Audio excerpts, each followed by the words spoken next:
एक बार फिर से बच्चों आप लोगों का स्वागत है आपके अपनी यूट्यूब चैनल फ्री स्टडी पर। और आज की इस वीडियो में हम लेकर के आए हैं मोस्ट इम्पॉर्टेंट टॉपिक, और ये वीडियो बहुत ज़्यादा खास होने वाली है आपके लिए। अब हम जो है अभी तक हमने बेसिकली अपना सेकेंड ईयर यानी कि सेकेंड ईयर थर्ड सेमेस्टर वाले बच्चों के लिए उनका सिलेबस कंप्लीट करने पर हमने फोकस किया था, राइट।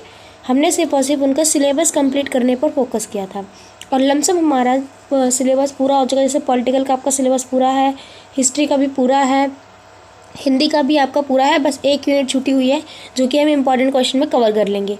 और उसके अलावा इकोनॉमिक्स का जो सब्जेक्ट था उसका भी हमारा पूरा ही है, बस कुछ एक्स्ट्रा टॉपिक रहने हैं। और यूनिट सेकेंड और यूनिट थर्ड में हम क्या क्या पढ़ाने वाले ये मैंने इससे पीछे वाली वीडियो में बता रखा है, तो वहाँ वो देख लेना। बाकी मैं फिर भी बता देती हूँ, इकोनॉमिक्स में जो है आपका यूनिट 1 क्लियर है जो कि आपका कंसेप्ट बेस। तो मैंने ना कंसेप्ट वाला जो चैप्टर है वो पूरी तरीके से कंप्लीट करवा दिया है, जो जो इम्पोर्टेंट था, इम्पोर्टेंट से लेकर के एक चीज़ तक।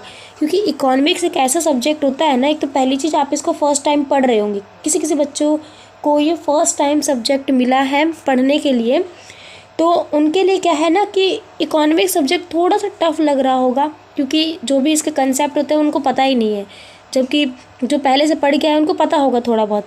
तो उन बच्चों के लिए थोड़ा सा मुश्किल है। तो मैंने कंसेप्ट वाला क्लियर लमसम क्या एग्जैक्ट 10 पार्ट्स में यूनिट 1 को यानी कि पहले चैप्टर को ख़त्म किया है। तो अगर आप फर्स्ट चैप्टर भी अच्छे से समझ जाओ ना, लिटरली बता रही हूँ मैं आपको, एग्ज़ाम के पैटर्न के हिसाब से अगर एग्ज़ाम में आपके 6 क्वेश्चन आते हैं, 6 से 8 ही क्वेश्चन आएंगे, इसी के बीच के आएंगे, ठीक है ना। इस क्वेश्चन के आएंगे तो आप आराम से 5 क्वेश्चन कर सकते हो यूनिट 1 के। तो सोच रहे हो यूनिट 1 कितना इंपॉर्टेंट था, तो इस वजह से यूनिट 1 को हमने कंप्लीट करवाया है और यूनिट 1 ही आपका ज़रूरी है।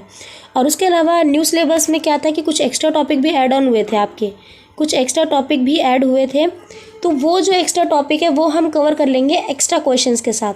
तो ऐसा नहीं है कि आपका सिलेबस रह जाएगा, कुछ भी जो भी इंपॉर्टेंट चीज़ें होगी वो हम कवर करेंगे ताकि हमारा एग्ज़ाम ना छूटे, उसकी चिंता मत करो। तो अभी तक तो ये बात की थी सिर्फ इकोनॉमिक्स की, और बाकी हिस्ट्री तो पूरा है ही, पॉलिटिकल भी आपका पूरा है, लेजिस्लेटिव सपोर्ट भी आपका पूरा है, हिंदी भी पूरी है ना। तो इस तरीके से हम कुछ सब्जेक्ट्स हैं ये आपके कंप्लीट हो चुके हैं, तो टेंशन लेने वाली बात ही नहीं है यहाँ पर। अब हमें सिर्फ काम करना है क्वेश्चन पेपर आंसर राइटिंग पर, समझ रहे हो, क्वेश्चन पेपर आंसर राइटिंग पर। तो इस वीडियो में हम लेकर के आए हैं पॉलिटिकल साइंस का, जो कि कॉम्पिटिटिव पॉलिटिक्स जो आपको पढ़नी है इस बार थर्ड सेमेस्टर में, किसी किसी को फोर्थ में भी मिलेगी। तो ये लेकर के आए, सिलेबस हमने इसका पूरा करवा रखा। अब इसका एक इम्पॉर्टेंट क्वेश्चन मैं लेकर के आई हूँ, एक ही क्वेश्चन है, आंसर के साथ है, ठीक है ना, आंसर के साथ है। और सबसे विशेष बात, सबसे खास बात यह है कि ये वो क्वेश्चन है जो हर बार एग्जाम में आता है। सोचो, इम्पॉर्टेंट है, हर बार आएगा, लगा करके ले लो कि इस बार भी एग्जाम में ये आएगा ही आएगा, क्योंकि 6 क्वेश्चन आपको अटैम्प्ट करने होते हैं और 6 के 6 क्वेश्चन यहाँ पर आपको हर यूनिट से पढ़ने पड़ेंगे। तो फटाफट स्टार्ट करते हैं इस वीडियो को। और अगर अभी तक आपने हमारे टेलीग्राम ग्रुप को ज्वाइन नहीं किया तो फटाफट जाकर के आप प्ले स्टोर से टेलीग्राम को डाउनलोड कर सकते हो, और वहाँ पर जाकर के आप सर्च करना फ्री स्टडी DM23। जैसे यहाँ पे सर्च करोगे ना तो आपको हमारे चैनल का यूज़र नेम मिल जाएगा, वहाँ से जाकर के आप इसको डाउनलोड कर सकते हो, मतलब चैनल को ज्वाइन कर सकते हो। और उसके अलावा लिंक आपको डिस्क्रिप्शन में दिया जा चुका है, वहाँ से भी आप ज्वाइन कर सकते हो। और अगर कोई डाउट हो, कोई क्वेरी हो तो मेल पर आप हमें मेल करके बता सकते हैं। आपको किसी भी अदर सब्जेक्ट से नोट्स चाहिए, कोई आंसर राइटिंग लिखने में प्रॉब्लम आ रही है, कुछ भी, कोई भी डाउट, कोई भी क्वेरी हो तो आप हमसे वहाँ पर कनेक्ट हो सकते हैं, हम पूरी हेल्प करेंगे आपकी।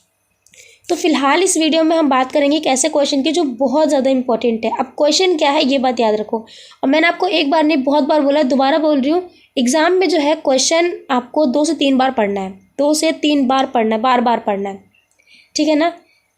क्वेश्चन क्या है, तुलनात्मक राजनीतिक विश्लेषण की प्रकृति, ध्यान से पढ़ो, तुलनात्मक राजनीतिक विश्लेषण की प्रकृति यानी कि नेचर, स्कोप और क्षेत्र का प्रशिक्षण करना है। यानी कि इस क्वेश्चन में 2 पार्ट्स के क्वेश्चन पूछे गए हैं। विश्लेषण की प्रकृति बतानी है कि कैसे आप इसको कंक्लूजन कैसे निकालते हो, और क्षेत्र का प्रशिक्षण करना है, इनकी स्कोप क्या क्या है ये बताओगे आप, ठीक है ना, ये क्वेश्चन है। अब देखो इसका आंसर कुछ इस टाइप से आप लिख सकते हो, इसका आंसर जो है आप कुछ इस टाइप से लिख सकते हो। सबसे पहले क्या लिखना होता है, एक भूमिका लिखनी होती है, आपको पता है। किसी भी आंसर राइटिंग को 3 पार्ट्स में डिवाइड करोगे आप, हर बार बताती हूँ। सबसे पहले एक भूमिका लिखोगे आप, ठीक है ना, जिसको बोला जाता है इंट्रो। सबसे पहले भूमिका, फिर उसके बाद उसकी बॉडी लिखोगे आप, बॉडी लिखने के बाद एक छोटा सा कंक्लूजन यानी कि निष्कर्ष। ये अगर आपने किसी भी आंसर में इंक्लूड किया, कोई भी एग्जामिनर आपके नंबर नहीं काट सकता है, तो ये बहुत इंपॉर्टेंट है। भूमिका कैसे लिखी है? राजनीति में तुलनात्मक राजनीति का एक बहुत ही ज़्यादा विशेष महत्व है।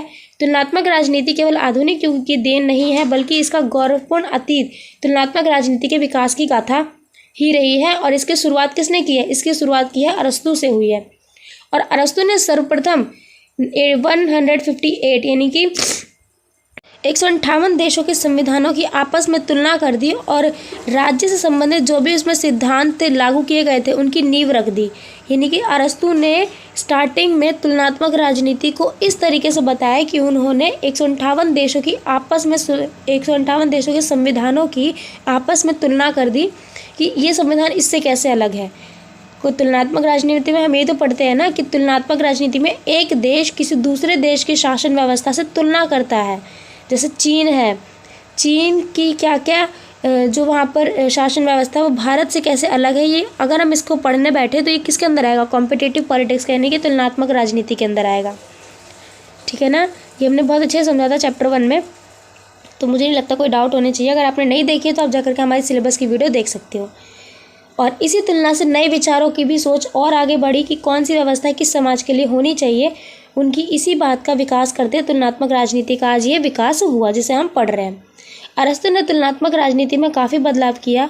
उसके बाद हेरोडोटस भी थे जिन्होंने इसमें महत्वपूर्ण भूमिका निभाई।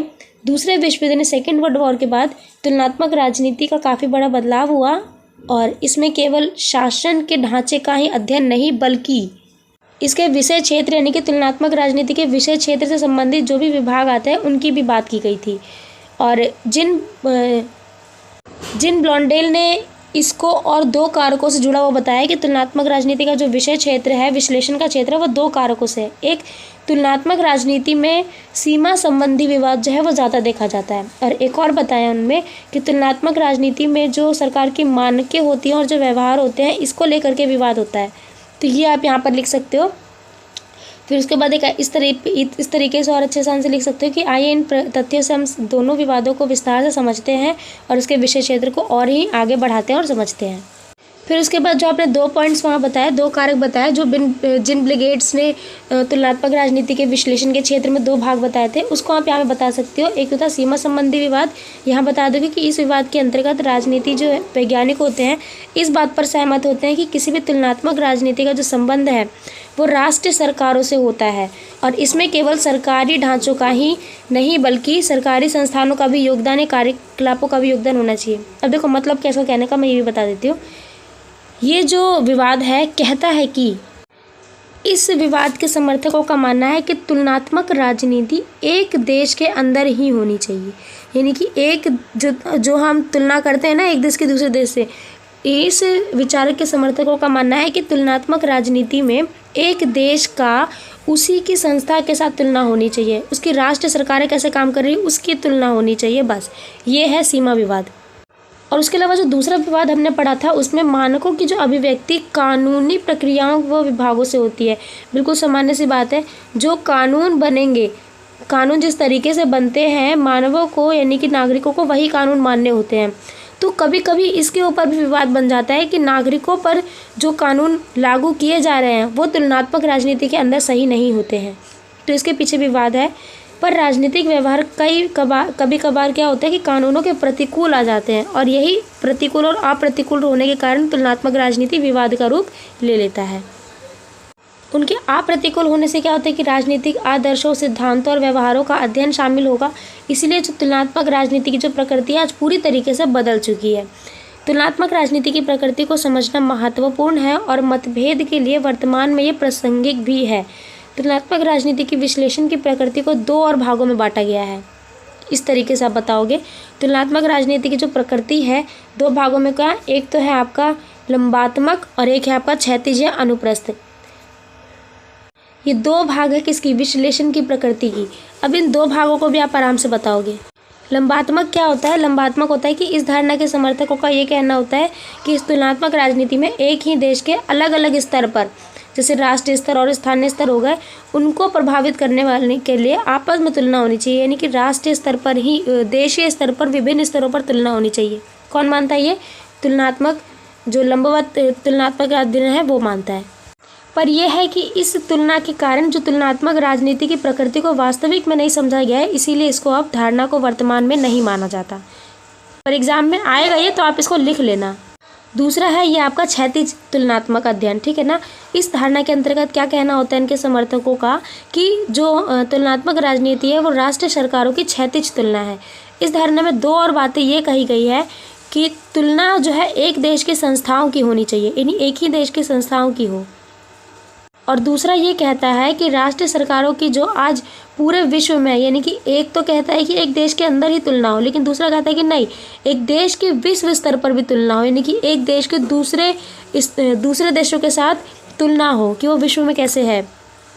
इतना लिखने के बाद आप एक पॉइंट आपने दोनों बता दिए, विषय क्षेत्र भी बता दिया और विश्लेषण की प्रकृति भी बता दी। उसके बाद एक कंक्लूजन लिखना है, और कभी भी कंक्लूजन किसी का भी अलग अलग हो सकता है। एग्जामिनर जो होता है ना, वो कभी भी आपके मतलब कंटेंट पे नहीं, क्योंकि कंटेंट जो बीच की बॉडी होती है वो तो सिमिलर जाएगी, वो सेम ही रहेगी, जो उसने पढ़ाया वही आप लिखोगे। लेकिन जो आप इंट्रो लिखते हो, यानी कि जो आप भूमिका लिखते हो और जो निष्कर्ष लिखते हो, कंक्लूजन लिखते हो, ये आपका अपना होता है। तो एग्जामिनर जो होता है इसमें ज़्यादा इंटरेस्ट रखता है। अब वो इसी को पढ़ के ये सोच सकता है कि बच्चे की सोच कहाँ तक है, समझ रहे हो।